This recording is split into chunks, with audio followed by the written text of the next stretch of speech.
Hi students, how are you? Fine? Yes, hope you all are well. चलिए शुरू करते हैं। एक नया टॉपिक आज हम पढ़ने वाले हैं और वो टॉपिक है linear regression. But before moving to that topic थोड़ा हम रिकैप कर लेते हैं what we have learned so far. See, you have already learned the concept of correlation. तो कोरिलेशन का जो कॉन्सेप्ट था उससे ही हम आगे बढ़ रहे हैं। समझो कि हमारे पास दो वेरिएबल का ये डेटा है, sales in rupees lakh and profit in rupees lakh. Sales की वैल्यू 20, 30, 38 और उस हिसाब से है और उसके अगेंस्ट प्रॉफिट की वैल्यूज है। अब ये सेल और प्रॉफिट के बीच क्या कनेक्शन है? सपोज मैं ये कनेक्शन निकालो और इसका कनेक्शन में कोरिलेशन कोएफिशिएंट R की वैल्यू ढूंढ के निकाल सकता हूं और मुझे पता चला कि R इज सपोज 0.8। आप कैलकुलेट मत करिएगा, मैंने ऐसे ये फिगर रखा हुआ है, हो सकता है ये कुछ और भी हो, लेकिन सपोज R का वैल्यू 0.8 है तो इसका ये मतलब हुआ कि सेल्स और प्रॉफिट के बीच स्ट्रॉन्ग पॉजिटिव कोरिलेशन है। और स्ट्रॉन्ग पॉजिटिव कोरिलेशन का सिंपल सा मतलब यह है कि दोनों वेरिएबल पॉजिटिव कोरिलेशन होने की वजह से एक ही डायरेक्शन में मूवमेंट करते हैं। एक तो ये आपको पता चला, मतलब साइन पर से आपने जज कर दिया डायरेक्शन ऑफ मूवमेंट।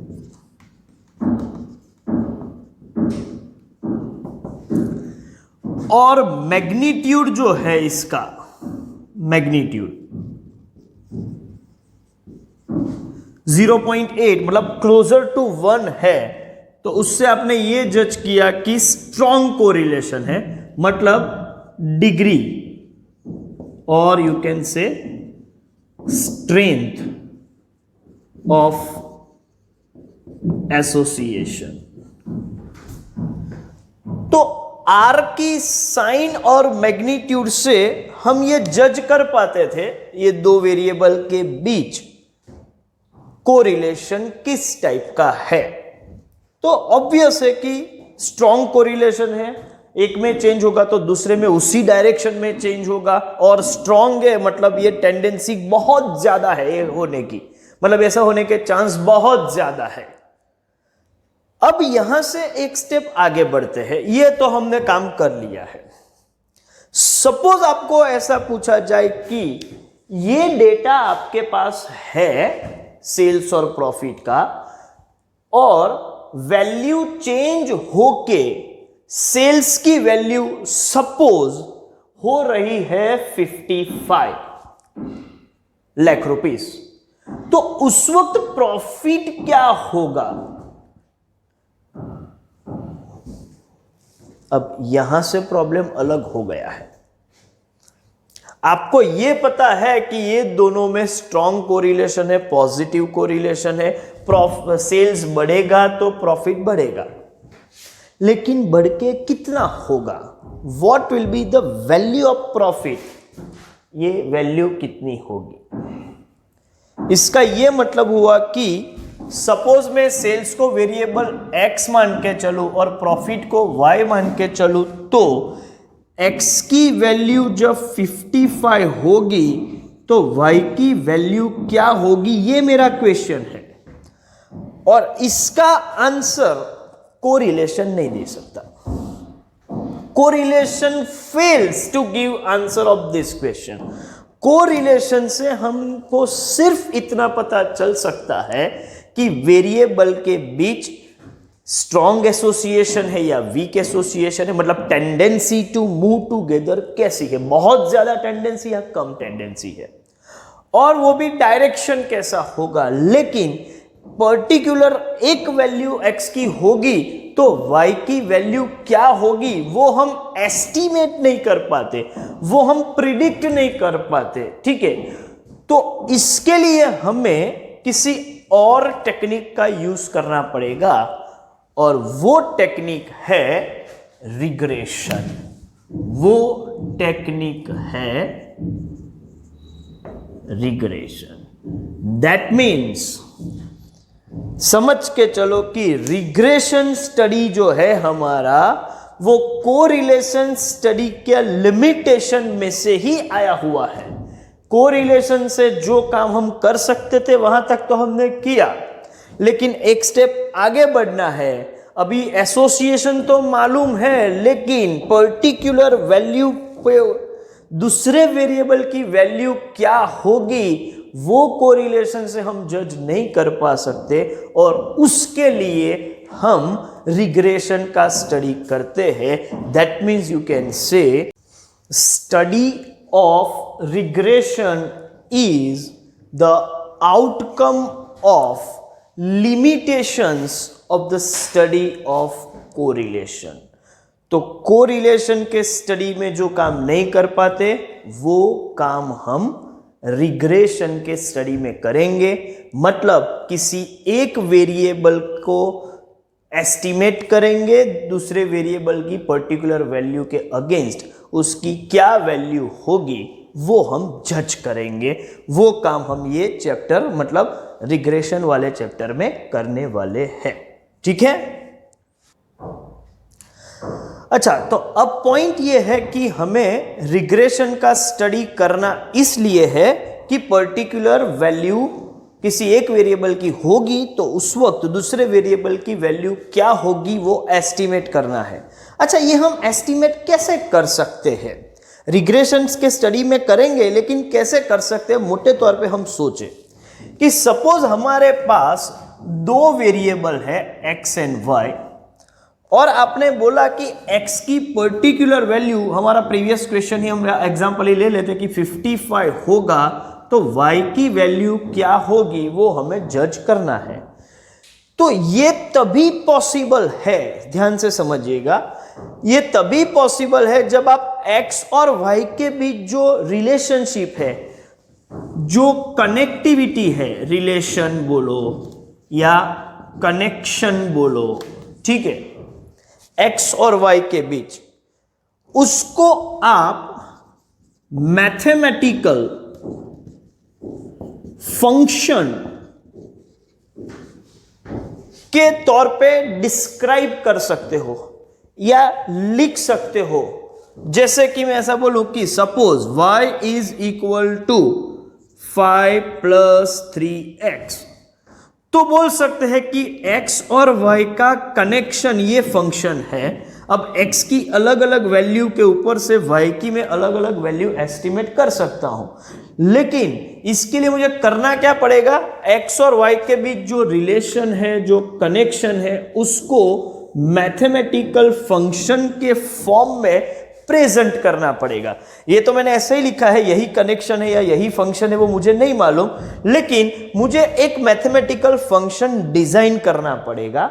और वो फंक्शन एक बार आ गया तो x की मैं कोई भी वैल्यू रखूं, सपोज 55 रख दूं, तो y क्या होगा वो ऑटोमेटिकली मैं जज कर पाऊंगा। तो समझ के चलो कि ये काम हमें करना है रिग्रेशन में। आपके पास x सीरीज और y सीरीज का अलग अलग डेटा होगा, और उनका यूज करके, वो डेटा का यूज करके आप एक मैथमेटिकल फंक्शन डिजाइन करोगे, उन दोनों के बीच के रिलेशनशिप को एस्टैब्लिश करता हुआ एक function. So we need to design a mathematical function between the variables which gives idea of relationship between two variables। तो ऐसा फंक्शन निकालने के बाद, वो ऐसा फंक्शन स्ट्रक्चराइज करने के बाद, वो फंक्शन में आप x की वैल्यू डालो तो y का एस्टिमेटेड वैल्यू आपको मिल सकता है। और ये फंक्शन कैसे डिजाइन करना है, ठीक है, डेटा का यूज करके कौन सी फॉर्मूला लेके ये फंक्शन डिजाइन कर सकते हैं, वो सब जो काम है वो हम रिग्रेशन में करने वाले हैं। ठीक है, देखते हैं कैसे करते हैं। अच्छा, अब एक और भी पॉइंट है, इसके साथ मैं क्लियर कर दूं पहले। जो फंक्शन डिजाइन तो करना है, लेकिन जो पॉइंट आपको मैं समझाने जा रहा हूं वो क्या है, समझो कि कोई भी वेरिएबल, जैसे कि मान के चलते हैं कि हम रियल लाइफ एग्जांपल ले, तो प्रॉफिट की बात की हमने, तो प्रॉफिट की बात की तो मैंने देखा कि सेल्स इतना होगा तो प्रॉफिट क्या होगा वो मैं निकाल रहा हूं। मतलब प्रॉफिट जो है वो वो सेल्स फैक्टर पर डिपेंड करता है। प्रॉफिट किस पर डिपेंड करता है? सेल्स बढ़ेगा या कम होगा, उस हिसाब से प्रॉफिट बढ़ेगा या कम होगा, वो हमने देख लिया।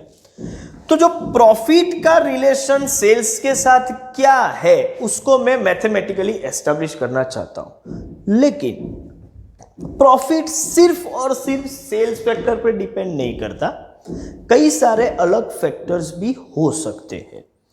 जैसे कि आपकी क्वालिटी प्रोडक्ट की क्या है उस पर भी डिपेंड करता है। ठीक है, हो सकता है कि सिनेरियो मार्केट का क्या है, मतलब मार्केट कंडीशनिंग पे भी प्रॉफिट डिपेंड करता है। कॉम्पिटिटर्स प्रोडक्ट पर भी प्रॉफिट डिपेंड करता है। तो ऐसा नहीं है कि प्रॉफिट सिर्फ सेल्स पर डिपेंड करता है, तो कई सारे अलग अलग फैक्टर्स हो सकते हैं। तो ऐसे केस में एक से दो से ज्यादा फैक्टर्स भी हो सकते हैं, मतलब सिर्फ दो फैक्टर या सेल्स एक फैक्टर और एक प्रॉफिट है, तो ये सबको मैं वेरिएबल बोलूं तो प्रॉफिट एक ऐसा वेरिएबल है और सेल्स भी एक ऐसा वेरिएबल है जो एक दूसरे के साथ कनेक्टेड है। और प्रॉफिट डिपेंड करता है सेल्स पर, लेकिन प्रॉफिट सिर्फ सेल पर डिपेंड नहीं करता, सेल के अलावा भी कई सारे फैक्टर्स है। जैसे कि मैंने बोला कि प्रोडक्ट की क्वालिटी क्या है, ठीक है, प्रोडक्ट की क्वालिटी पे डिपेंड करता है, मार्केट कंडीशन पे डिपेंड करता है, या आप बोल सकते हो कि कॉम्पिटिटर्स प्रोडक्ट क्या है या उसकी स्ट्रेटेजी क्या है। तो ये सब चीजें जो है इफेक्ट करती है प्रॉफिट को। तो लेकिन मेरा जो स्टडी है, हम जो पढ़ने वाले हैं, वो ऐसे कॉम्प्लिकेटेड, मतलब मल्टीपल फैक्टर्स काम करेंगे, तो एक वेरिएबल बाकी के कई सारे वेरिएबल पर डिपेंड हो सकता है, तो उसको बोलते हैं मल्टीपल रिग्रेशन। लेकिन मैं मल्टीपल रिग्रेशन नहीं करने वाला, क्योंकि मैं ये समझ के चलता हूं कि बाकी के सभी फैक्टर्स को अभी देखेंगे नहीं या है ही नहीं, मेरे पास सिर्फ दो ही वेरिएबल के बीच का कनेक्शन निकालना है। इसका ये मतलब हुआ कि हम यहां पर ये स्टडी करने के लिए, हमारे सिलेबस को आगे बढ़ाने के लिए एजम्पशन कर रहे हैं कि there are only two variables.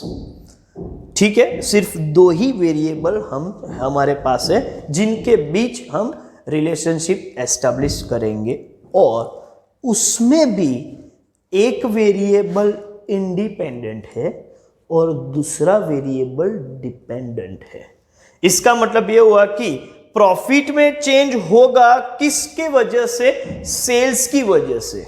तो हम ये मान के चलेंगे कि प्रॉफिट जो है वो डिपेंडेंट वेरिएबल है और सेल्स जो है वो इंडिपेंडेंट वेरिएबल है। तो सेल्स में चेंज अपने आप हो रहा है, लेकिन सेल्स में चेंज होने की वजह से प्रॉफिट में चेंज होता है। तो profit depends upon sales, profit becomes independent variable and sales become profit become dependent variable and sales become independent variable. ये हम मान के चलेंगे। तो जो दो वेरिएबल का हम स्टडी करेंगे उसमें एक इंडिपेंडेंट होगा और एक डिपेंडेंट होगा। इसका ये मतलब हुआ कि एक वेरिएबल में जो चेंज होता है वो कॉज है, मतलब इंडिपेंडेंट वेरिएबल में चेंज होने की वजह से डिपेंडेंट वेरिएबल में चेंज आ रहा है, तो ये वजह, ये रीजन, ये कॉज। और उसकी वजह से यहां पर चेंज होता है, प्रॉफिट में चेंज होता है, तो वो इसका रिजल्ट है या आप बोलो उसका इफेक्ट है।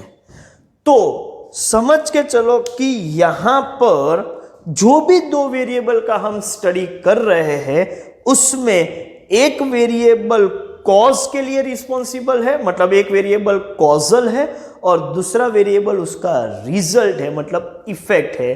तो हमने एक एजम्पशन तो की कि there are only two variables under the study. तो दूसरी ये एजम्पशन है कि and this two variables are having cause and effect relationship between these two variables। तो these two variables are having cause and effect relationship, ये एक दूसरे के साथ cause effect relationship से जुड़े हुए हैं। जब तक ये assumption करे नहीं ना तब तक regression का स्टडी पॉसिबल नहीं है। कोरिलेशन तो कॉज इफेक्ट हो तो भी हो सकता है, ना हो तो भी हो सकता है, वो मैंने बताया था। लेकिन कॉज इफेक्ट ना हो ऐसे कोरिलेशन के स्टडी का मतलब नहीं है, और उसको हम बोलते थे स्पूरियस कोरिलेशन। लेकिन रिग्रेशन में तो स्टडी ही नहीं हो सकता, क्योंकि मैं एक बना दूं कि profit y is depending upon x like this variable 5 + 3x, ये कनेक्शन है। तो ये तो क्लियर हो गया कि y डिपेंड्स ऑन x और डिपेंडेंट है, तो ये रिजल्ट है और ये रीजन है। जब तक आप इसको ऐसे एस्टैब्लिश कर रहे हो तो ऐसे कैसे कर सकते हो? क्यों मैं y को ही x के सेंस में एस्टैब्लिश करूं? क्यों मैंने x को y के सेंस में या x को भी y के सेंस में एस्टैब्लिश किया है? तो उसके पीछे रीजन यही होगा कि एक वेरिएबल जो है वो कॉजल है और दूसरा वेरिएबल जो है वो रिजल्ट है। तो मान के चलो कि जब तक ये एजम्पशन आप करते ही नहीं तब तक स्टडी ही आगे नहीं बढ़ पाएगा। इसकी वजह इसको बोलते हैं एक्सोमेटिक एजम्पशन। एक्सोमेटिक मतलब ये बेसिक एक्सिम है कि इसके बाद ही स्टडी शुरू हो सकती है, ये मतलब आप स्टडी करना सोच भी नहीं सकते जब तक ये एजम्पशन ना हो। तो रिग्रेशन के स्टडी के लिए हमने दो एजम्पशन सबसे पहले की। एक एजम्पशन ये की हमने कि there are only two variables, और दूसरी एजम्पशन ये की कि this two variables are having cause and effect relationship.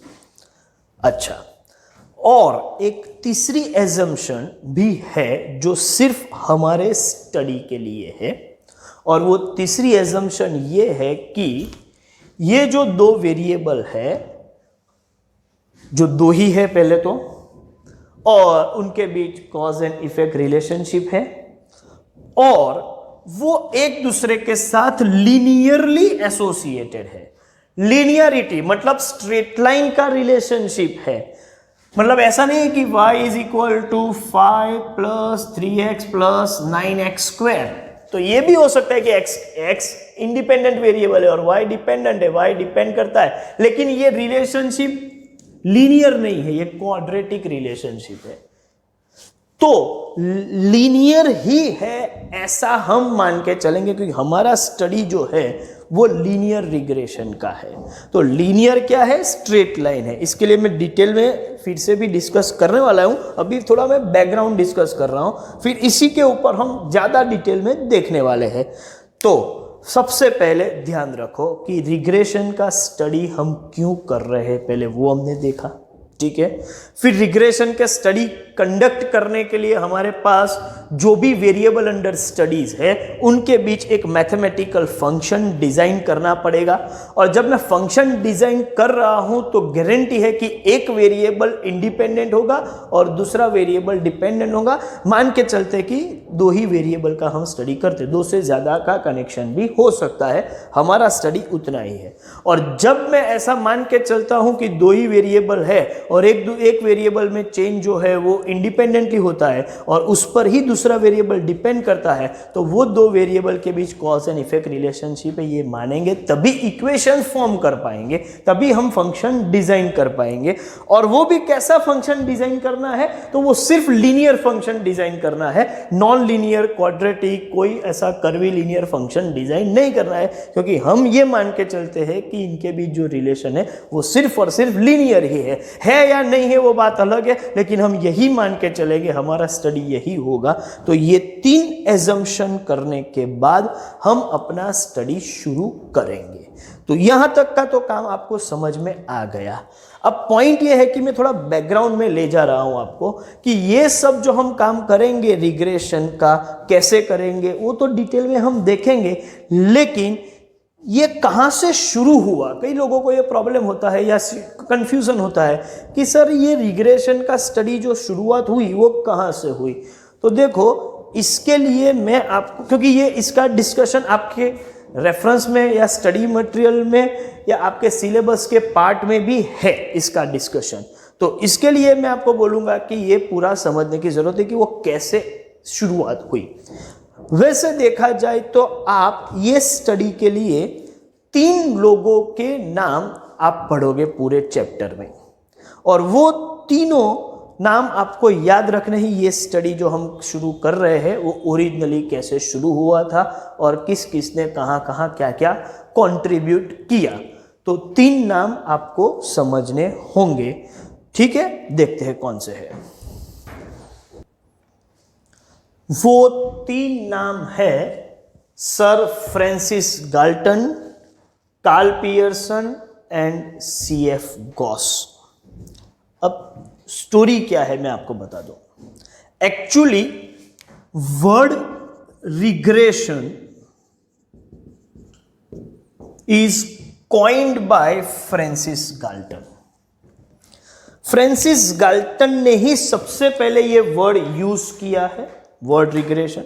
Regression का लिटरल मीनिंग देखा जाए तो आप बोल सकते हो कि रिटर्न, और you can say avert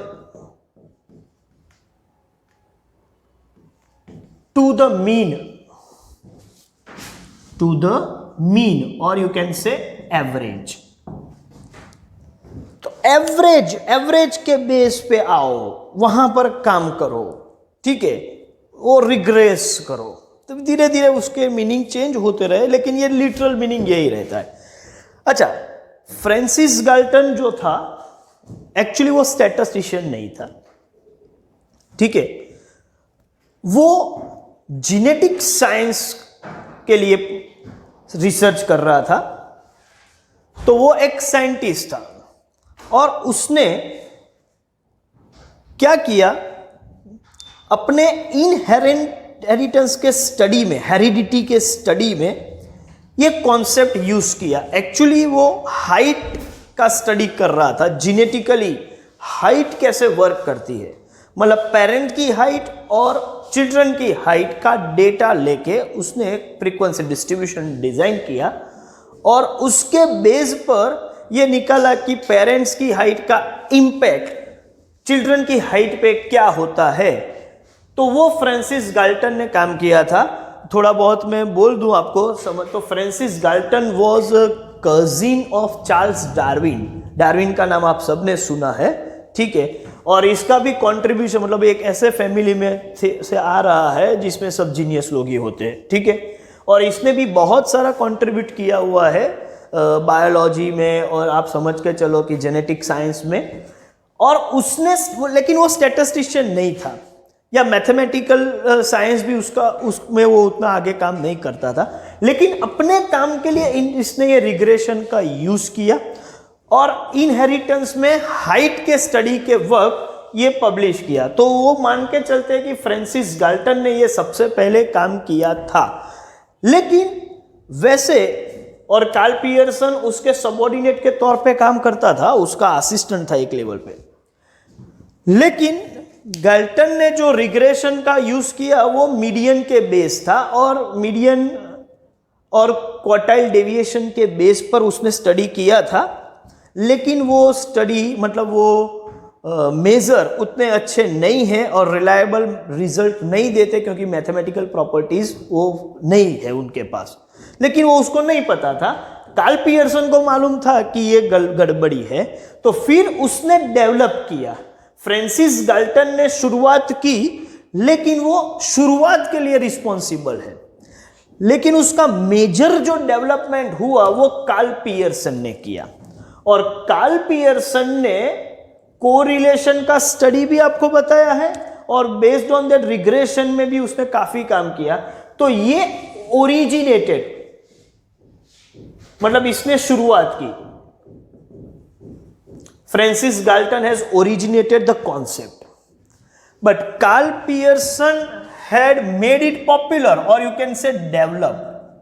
Karl Pearson ने पूरा कॉन्सेप्ट डेवलप किया है और कार्ल पियर्सन ने ये कॉन्सेप्ट डेवलप किया, उसमें एक मेथड यूज की। वो मेथड जो यूज की, वो मेथड का नाम था मेथड ऑफ लीस्ट स्क्वायर्स। और ये लीस्ट स्क्वायर मेथड जो है वो रिग्रेशन के लिए समझ के चलो सिनोनिम हो गई आगे जाके, इसी मेथड से सब काम कर रहे हैं।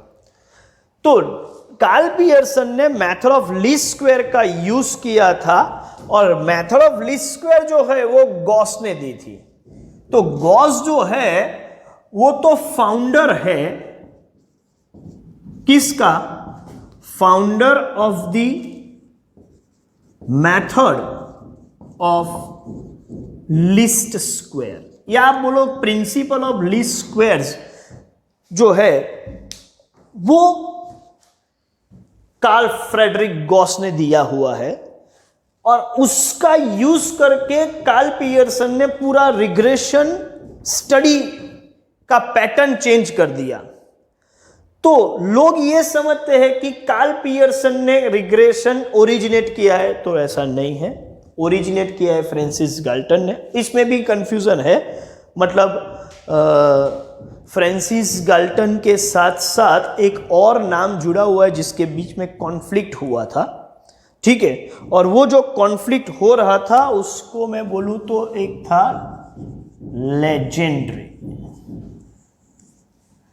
तो लेजेंड्रे के साथ ये कॉन्फ्लिक्ट है कि कभी कोई बोलता है कि लेजेंड्रे ने मतलब अपोज भी किया था कि मैंने सबसे पहले रिग्रेशन का काम किया है, तो फ्रांसिस गाल्टन के बजाय मेरा नाम आना चाहिए। लेकिन फिर बाद में उनके बीच ही कुछ कोरस्पॉन्डेंस हुआ था और मैटर इंटरनली हो चुकी थी डिस्कस, और लेजेंड्रे ने एक्सेप्ट कर लिया कि ठीक है भाई, मेरे से ज़्यादा कंट्रीब्यूशन गाल्टन का है तो बराबर है, उसी के साथ जा सकते हैं। तो ये सब कुछ मतलब हिस्ट्री में ऐसे कई सारे इश्यूज रहते हैं। हर इन्वेंशन के लिए या हर कोई नई खोज के लिए 3 या 4 दावेदार हो जाते हैं, 2-3 तो होते ही है, कम से कम 2 तो होते ही भी है ज़्यादातर, और किसी एक को रिकॉग्निशन मिलता है।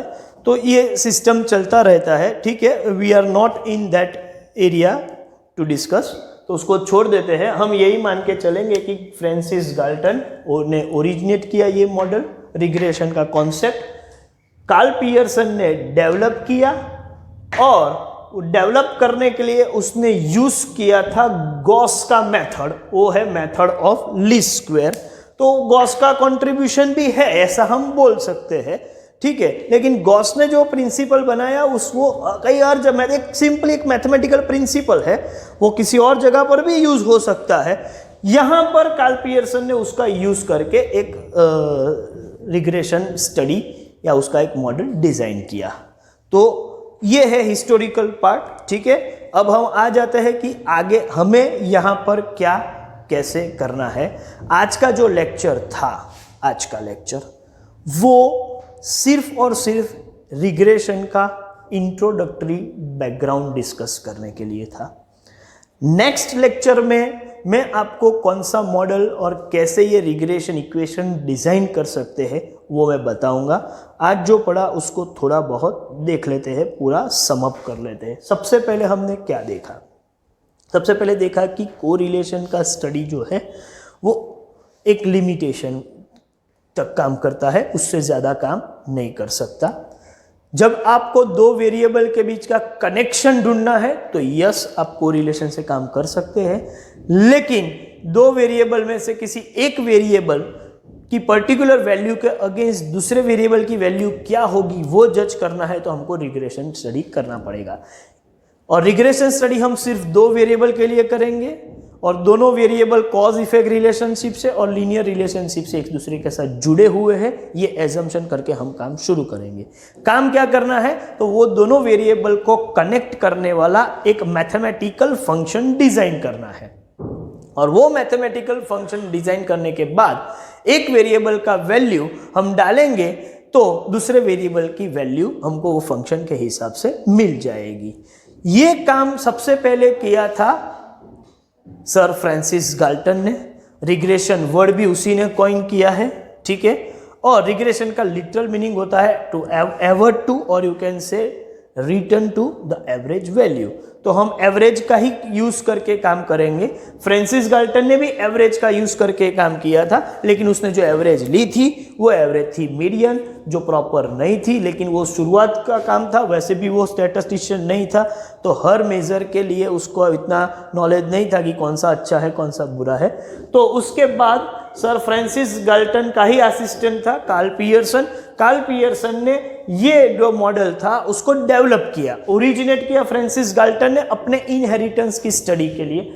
फिर कार्ल पियर्सन ने डेवलप किया किसके प्रिंसिपल का यूज करके, गॉस का एक प्रिंसिपल था, प्रिंसिपल ऑफ लीस्ट स्क्वायर, और उसकी मेथड का यूज करके इसको डेवलप किया। और पूरा रिग्रेशन स्टडी आज जो हम पढ़ने वाले हैं वो अभी के बाद पढ़ने वाले हैं, उसमें मेजर वर्क जो है वो लीस्ट स्क्वायर मेथड का ही होगा, और उसके लिए हम कार्ल पियर्सन को क्रेडिट देंगे। Originated by Francis Galton, developed by Karl Pearson, और used after using the principle of least square given by CF Gauss. तो ये 3 नाम आपको याद रखने, MCQ में भी आएंगे। आगे का काम क्या करेंगे, कैसे करेंगे, वो नेक्स्ट लेक्चर में देखते हैं। Thank you very much.